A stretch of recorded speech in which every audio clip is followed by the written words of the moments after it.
Weeks of cold weather. We finally have a warm weekend coming up. We sure do. And some of you may be having that itch to garden. So what is safe to plant this early and what's not? CBS 2's Vanessa Murdock has the answer.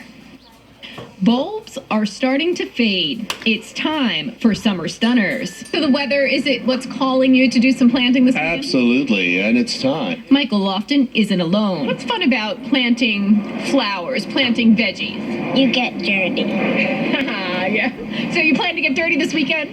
Yeah. The Urban Garden Center in East Harlem is looking forward to an exciting weekend. Sort of like Valentine's Day for gardeners. Owner Dimitri Gitanis says they'll be busy as everyone transitions. He tells us it's safe to start planting some vibrant varieties. I think that real fear of frost is sort of over now. Pick petunias, pansies, dianthus, and geraniums. We found these bold blooms at Vecchio's greenhouses in Closter, New Jersey. As for veggies, plant leafy ones, kales, cabbages, lettuces. Hardy herbs are also good to go, like lavender, rosemary, oregano. What you should not plant is basil. It's way too delicate. Things like tomatoes, I'd keep them in the windowsill for a little longer. Disappointing news to the McBrides. They stopped in hoping for tomato plants. I make a mean marinara sauce. They're not quite ready to leave the greenhouse yet. But when they are, put them outside closer to Mother's Day, especially if you live in the suburbs,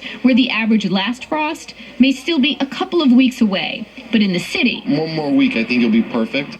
When you do transplant them, submerge them deep in the soil. Roots grow along the buried stem, making the plant stronger. From East Harlem, Vanessa Murdock, CBS 2 News. And those plant experts say that it is still too early to put any tropical plants outside. Okay. That's a great spot, by the way. My What's wife that? has the Urban Garden Center. Yes. My wife has a bunch of stuff from there. Yeah. Beautiful. Does she have a green thumb? Yes, greener than mine, shall we say. Most of the time. You and me are in the same boat. Most I of the try. It just It's doesn't hard. work. I know. Well, it's that time. So Lonnie's here. We're looking at